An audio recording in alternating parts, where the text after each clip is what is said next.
So, okay, they open up with cold open, Charles L. in the sound stage, kind of walking around. That's when I was like, are they trying to Hakeem him? Because I'm not doing this. If I this is the case.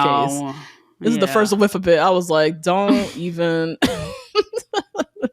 God. But I think it was okay. But yeah, we have the men tell all the men are back. Charles L. and Mark definitely got the loudest cheers. And yeah, they recapped the men's journeys. Joan really did look amazing all season long. Oh my God. Shout out to Carrie. You Gotta give did Carrie that. His flowers this season. He really did that. Aside from that chartreuse sleeping bag that they did. That's just the one. Just the one. Oh, God, they did replay it. Otherwise, she looked amazing. She had a lot of great little looks this season. But yeah, they recapped the men's journeys, them sleeping in the bunk beds, the Chippendale show, them playing kickball and everybody like throwing a hip and throwing out their bag. Oh my God. The snoring, and it was cute. The guy who was snoring, he said he's now handling his sleep apnea, so at least he got that taken care of, I guess. That's good. Michael, I forget who that was, but one of the men was diagnosed with cancer before going on the show. You caught that moment? Oh, nah. No, I did not. And we don't even know his name. That's insane. His name was Michael. I think it was Michael. But he left kind of early on, but he revealed that he had just been diagnosed with cancer when he went on the show. Oh my God. And they caught it early, stage 1, whatever the hell. But he was just like so grateful to be on the show, get this last experience, blah, blah, blah. Very wild. Okay, Jonathan was in the hot seat. Jonathan. With his ascot looking like Hugh Hefner. Like, what is this? Like, ladies' man, playboy little vibe he had. But yeah, of course they played his whole journey. The thing with this mental, all the hot seat moments, there's no drama. So it was just like nothing. Bachelor bid moments, I guess. But there was no like drama to unpack, really. So that's why it was like really lame mental. Yeah, I was just like, how you doing now? That was it. That was literally it. But yeah, he talked about just like how Joan made him feel seen, how he had this 43-year-old hole in his heart and felt like he was always so close to achieving love or achieving something and it never quite going right, because he was one of the ones who his wife left him unexpectedly or something. I was thinking a lot about that, about a lot of these wives who I was blindsided. I need to hear way more because that is not a thing. So, oh boy. He shared this cute little moment, his friendship with Mark. Mark left the sticky notes one morning for him, which was giving very much like The Help. I am strong. I am interesting. I am handsome. Exactly what I wrote. I was like, not this help ass Viola Davis ass note that he wrote this black man. This is so strange. What is this? You are smart. You are deserving. You are handsome. Yeah, you are enough. Literally it said that. And then now they're both crying. Like, what is this? It's a very strange moment. So yeah, that was Jonathan's hot seat. Then Mark was in the hot seat next. Yeah, Mark, definitely one of the most highly anticipated contestants, I would say, going into a season. Like, we knew him before. We all wanted to see him. He was there. We were all excited, blah, blah, blah.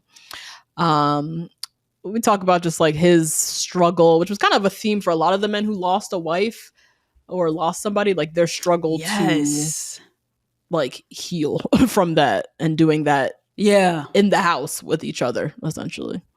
Because they replayed his breakup with Joan or Joan's breakup with him, and her again saying to him that she just like doesn't think he's ready, and she's barely ready. So he's for damn sure not ready. And then yeah, Joey was in the audience. I don't like this haircut on Joey. Yeah.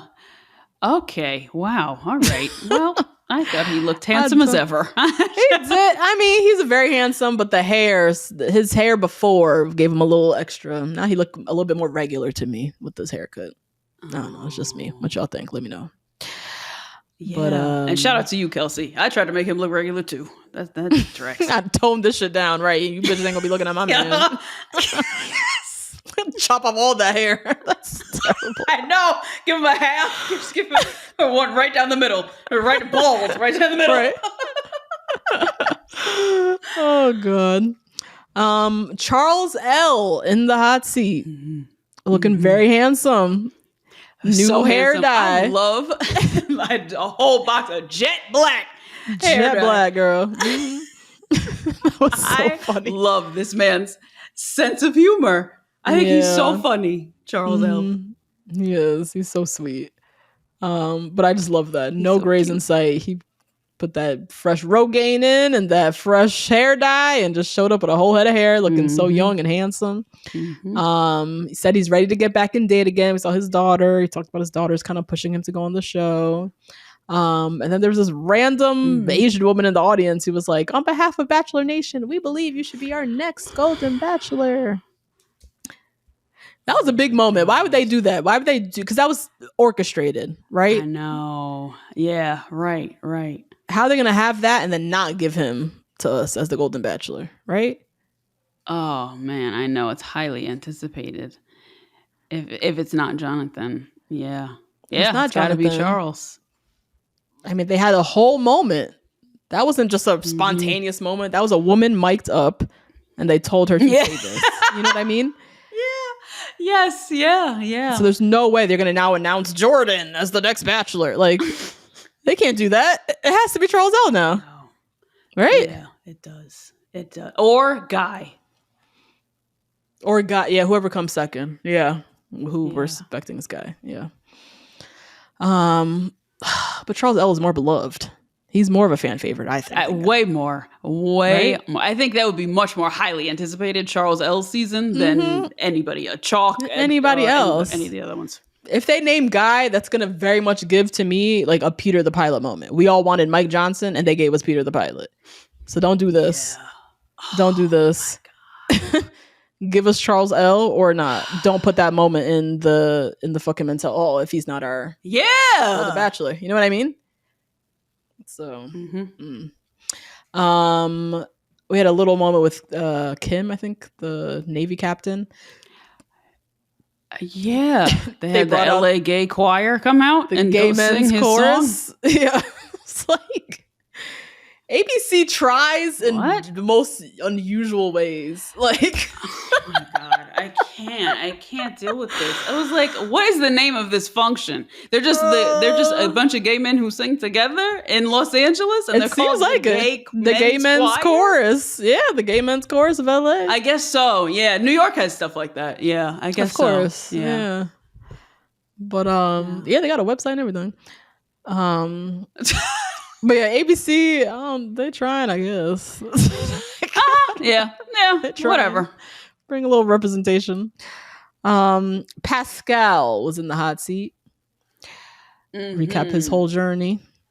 He says he's still ready to bring his walls down. So he claims. Ain't no behind the walls. I know. I feel like they could have pressed him more. The host could have pressed him in particular a little bit more.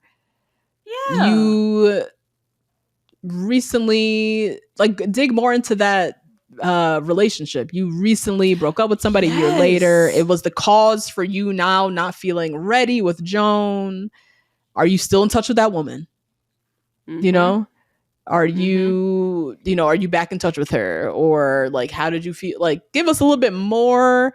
Also, what made you feel like you were ready? Why did you bring Joan to meet your family? He had things that he could have explained. Yeah. So Pascal definitely got off easy. The update on the salon and the foot traffic. How's it been? At the salon. And I wanted to know if he was still single or if he rekindled with that woman. Yeah. You left Joan because you realized you weren't over your ex. Where do things stand with you and your ex now? Why wasn't that question asked? That was annoying to me. Yeah, I don't know. Yeah, me too. Instead, we get a moment with his son talking about being vulnerable, some shit, whatever. Oh my god. Joan came down, looked gorgeous, loved her hair, loved her makeup. Fire. Love the whole outfit. This was, I feel like Gabby Wendy would have wore this outfit. This was great. Yeah. It was like Gladiator, Xenon. Yes. Not Xena. Xena? Oh, yes! Xena Warrior Princess. Yes. I'll put that on sometime Saturday morning. What? And pretend I'm 8 years old. What? Where does Xena play? Is that on probably on YouTube, right? I used to love Xena. God. Oh my God. Yeah. This used to be like worship Xena. I used to love Xena. Her little war cry. You remember? They used to like screech. Oh, I love that woman. She was so like, oh my God. She was so strong and muscular and toned in a way that you just didn't see that also in the 90s. Yep. You know, everybody was like a waif. Yes. It was like the Kate Moss, like heroin chic era. Everybody was so skinny. But then you could turn on Saturday mornings, you know, it was at TBS, whatever, and her brolic ass beating niggas up. Like, she had biceps, triceps, delts, lats. She was built up on the top. She was that shit coming down. Yeah, her and China. She had that neck. She had that neck.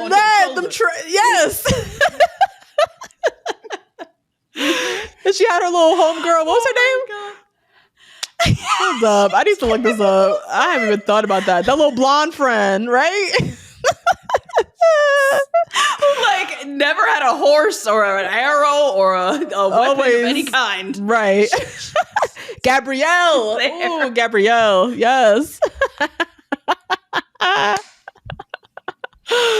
Oh my God. I used to watch that at my grandma's house on the weekend. She loved Xena. Yeah. Oh my God, you should definitely watch it. You know what's a green flag? Crunch used to have a crush on Xena. I feel like that's a green flag. That is a green flag. We love Xena. A strong, powerful woman, right? Who was beating up niggas. I loved it. Oh my goodness. So yeah, Joan was given that. All the men thanked her. There was that guy, Bob, who just like thanked having the space to talk about having queer kids. They showed his queer daughter in the audience. That was cool. Jonathan, that's where he revealed that he's off the market. So he will not be our Golden Bachelor. And then the bloopers, which I don't care about ever. So nope. Preview. Right. Yep. Yeah. Now the preview for the finale. We're in Bora Bora. We have everybody saying I love you. CEO saying I love you. Chalk saying I love you.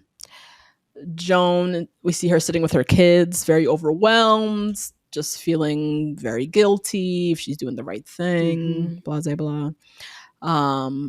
Chalk saying he's not comfortable proposing unless she says I love you. So he's throwing a little wrench at the end. I know, as the first choice does, as they always do. Yeah. We see Nancy's back. Nancy's back to kind of. I know that's right, Nancy. She said, "Where y'all going next? Bora Bora." Bora Bora. Bet I'll be there.